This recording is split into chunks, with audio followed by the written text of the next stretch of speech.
ngayong papatapos na po ang linggo at ito na ang Chinese New Year, may mga nagpaplano ng mamasyal. Yung iba naman iniisip na mga gawaing bahay tulad ng paglalaba.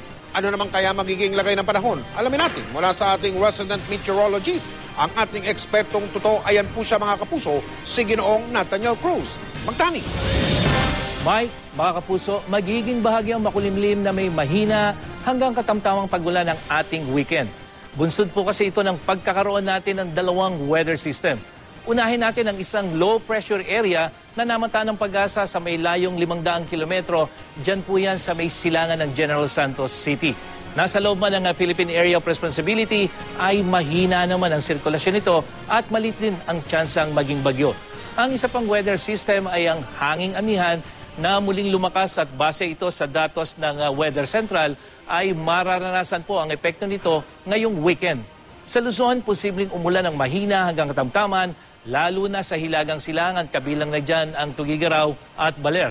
Mag-enjoy naman ng maliwalas sa panahon dyan sa kanlurang bahagi, kasama na po ang Baguio, pati na sa Timog Luzon katulad ng Legazpi at Puerto Princesa.